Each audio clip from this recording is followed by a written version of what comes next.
Hi friends, എല്ലാവർക്കും പുതിയൊരു വീഡിയോയിലേക്ക് സ്വാഗതം.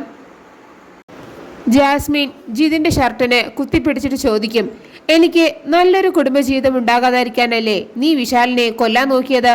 നീ സെൽഫിഷാണ് ജിതിൻ. എന്നിട്ട് വിശാലിൻ്റെ അടുത്ത് വന്നിട്ട് പറയും, സോറി വിശാൽ, വിശാലിനെ അപകടപ്പെടുത്താൻ നോക്കിയത് എൻ്റെ ഏട്ടനാണ്. ഏട്ടൻ്റെ കുടുംബജീവിതം പരാജയമായതുകൊണ്ട് ആര് കുടുംബമായി ജീവിക്കുന്നത് കണ്ടാലും ഏട്ടനെ കണ്ണുകടിയാണ്.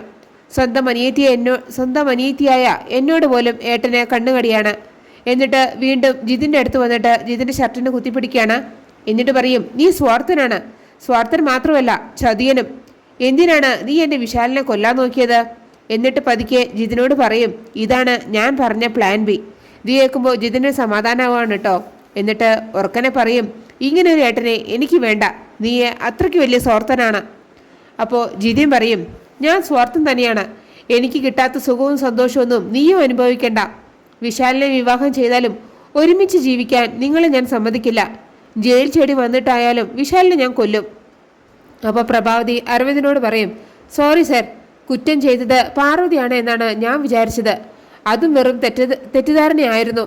വിശാലിനെ അപകടപ്പെടുത്താൻ നോക്കിയത് ജിതിനാണെന്ന് ജിതിൻ തന്നെ സമ്മതിച്ചല്ലോ.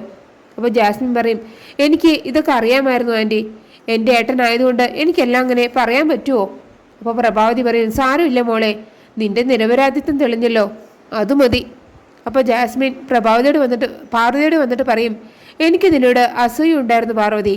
വിശാൽ നിന്നെ സ്നേഹിക്കുന്നത് പോലെ എന്നെ സ്നേഹിക്കണമെന്ന് ഞാൻ ആഗ്രഹിച്ചു. പക്ഷേ അത് നടന്നില്ല. അതിന് കാരണം എൻ്റെ ഏട്ടനാണ്. ഏട്ടൻ പറഞ്ഞിട്ടാണ് ഞാൻ നിന്നോട് ശത്രുത കാണിച്ചത്. അല്ലാതെ എനിക്ക് നിന്നോട് ഒരു ശത്രുതയും ഇല്ല. അപ്പോൾ അച്ഛമ്മ പറയും, മതി നിർത്ത്, എല്ലാ സത്യവും ഇപ്പോൾ എല്ലാവർക്കും മനസ്സിലായില്ലേ? എൻ്റെ കുട്ടിയെ കൊല്ലാൻ നോക്കിയവന് സാർ ഏറ്റവും വലിയ ശിക്ഷ തന്നെ കൊടുക്കണമെന്ന് പറഞ്ഞിട്ട് അച്ഛമ്മ അകത്തേക്ക് കയറി പോവുകയാണ്. അപ്പോൾ അരവിന്ദൻ പറയും, ഈ കേസ് ഇവിടെ അവസാനിക്കുന്നില്ല, ഞാൻ ഇനിയും വരും എന്ന് പറഞ്ഞിട്ട് ജിതിനെയും വിലങ്ങി വെച്ച് അരവിന്ദൻ അവിടെ നിന്ന് പോവുകയാണ്. അപ്പോൾ സുശീല പ്രഭാവതിയോട് പറയും, ഇങ്ങനെ ഒരു ചതി ഈ വീട്ടിൽ നടക്കുന്നുണ്ടെന്ന് ഇപ്പോഴാണ് ഞാൻ അറിഞ്ഞത്. വിശാലിനെ ദൈവം തന്നെയാണ് രക്ഷിച്ചത്. പിന്നെ കാണിക്കുന്നത് പാർവതി ജാസ്മിനോട് വന്നിട്ട് പറയും, നാടകം എനിക്ക് ഇഷ്ടപ്പെട്ടു. അനിയത്തിയെ രക്ഷിക്കാൻ കുറ്റം ഏറ്റെടുത്ത് ജയിലിൽ പോയില്ലേ ഏട്ടൻ? നല്ല സ്നേഹമുള്ള ഏട്ടൻ. അപ്പോൾ ജാസ്മിൻ പറയും, ഞങ്ങൾ രണ്ടിലെ ഒരാൾ ബാക്കിയുണ്ടായാൽ മതി, ഉദ്ദേശിച്ച കാര്യം ഞങ്ങൾ നടത്തിയിരിക്കും. അപ്പോൾ പാർവതി പറയും, ഉദ്ദേശിച്ച കാര്യം നടത്തിയിരിക്കും എന്ന് പറഞ്ഞത് വിശാൽ സാറിനെ കൊന്നിട്ട് സ്വത്ത് മുഴുവൻ കൈക്കലാക്കുമെന്നല്ലേ? അതിന് നീ ഇനി ശ്രമിച്ചാൽ ജയിലിൽ പോകുന്നതേ ഞാനായിരിക്കും, നിന്നെ കൊന്ന കുറ്റത്തിന് എന്നും പറഞ്ഞിട്ട് പാർവതി അകത്തേക്ക് പോവുകയാണ്. പിന്നെ കാണിക്കുന്നത് അച്ഛമ്മ വന്നിട്ട് ഗോപിനാഥനോട് പറയും, വിശാലിനെ കൊല്ലാൻ നോക്കിയത് ജാസ്മിനാണ് എന്നാണ് എല്ലാവരും വിചാരിച്ചത്.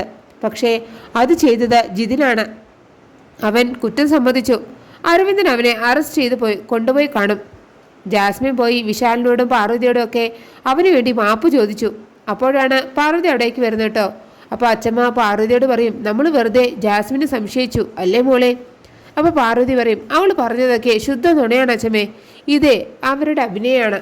അപ്പോൾ അച്ഛമ്മ പറയും, അങ്ങനെയെങ്കിൽ അത് CI അരവിന്ദിന് മനസ്സിലാവില്ലേ? പിന്നെ എന്തിനാ ജിതിനെ അറസ്റ്റ് ചെയ്തത്?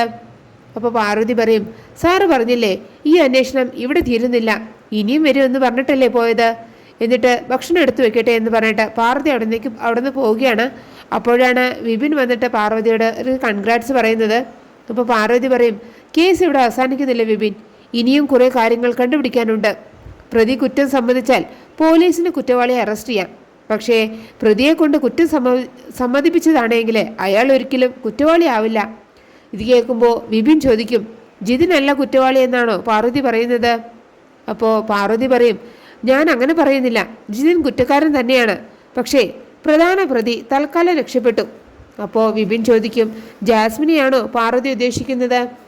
അപ്പോൾ പാർവതി പറയും, അതൊക്കെ പിന്നീട് സംസാരിക്കാം, വിശാൽ സാറിനെയും കൂട്ടി ഭക്ഷണം കഴിക്കാൻ വാ എന്ന് പറഞ്ഞിട്ട് പാർവതി താഴേക്ക് പോവുകയാണ്. പിന്നെ കാണിക്കുന്നത് ജാസ്മിനും അവളുടെ പപ്പയും കൂടെ ഫോണിൽ സംസാരിക്കുന്നതാണ്.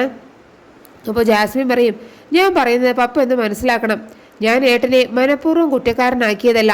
ഞാൻ ഇവിടെയുള്ള ഏതെങ്കിലും ഒരു വക്കീലിനെ കണ്ടിട്ട് ഏട്ടനെ ജാമ്യത്തിൽ ഇറക്കിക്കോളാം. അപ്പോൾ ജാസ്മിൻ്റെ പപ്പ പറയും, അതിന് നീ ബുദ്ധിമുട്ടണ്ട, ഞാൻ നോക്കിക്കോളാം അവൻ്റെ കാര്യം. ഞാൻ ഇന്നേ നാട്ടിലെത്തിയിട്ടുണ്ട്. ആദ്യം കേട്ട സന്തോഷ വാർത്ത മകൻ കൊലപാതക ശ്രമത്തിന് അറസ്റ്റിലായി എന്നാണ്. വിളിച്ചു പറഞ്ഞതോ സ്വന്തം മകളും. ഇനി നീയായി നിന്റെ പാടായി. നിന്നെ ഒന്നും വിശ്വസിക്കാൻ പറ്റില്ല എന്ന് ഞങ്ങൾക്ക് മനസ്സിലായി. ഇനി നിന്റെ കാര്യത്തിൽ ഞങ്ങൾ ഇടപെടില്ല.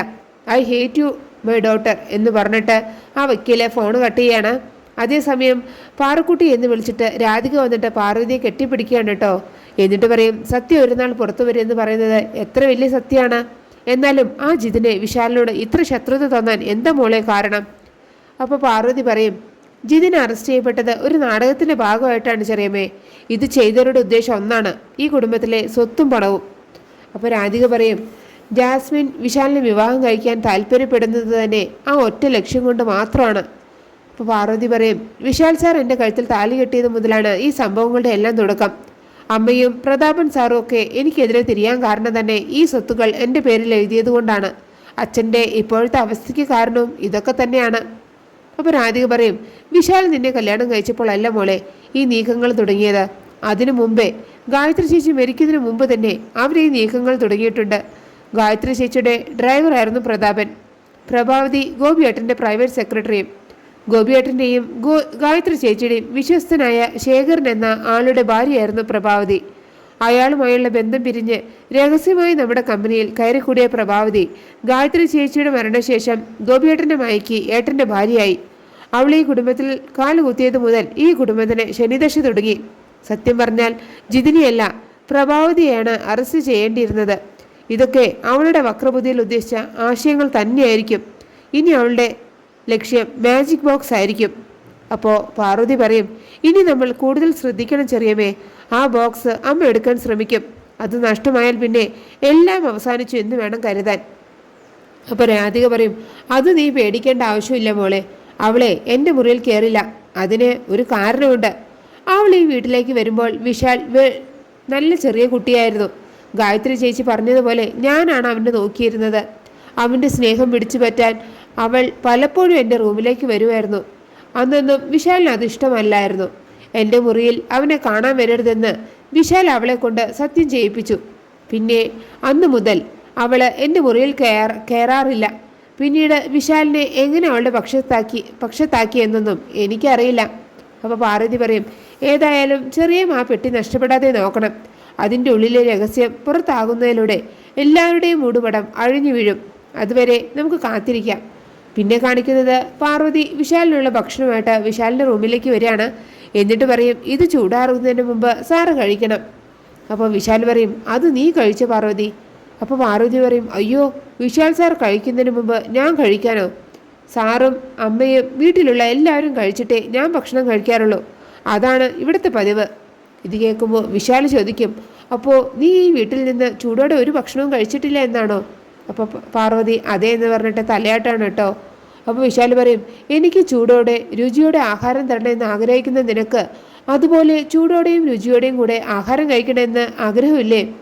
അപ്പോൾ പാർവതി പറയും, ഞാൻ എത്ര ഭാഗ്യവതിയാണ് വിശാൽ സാർ.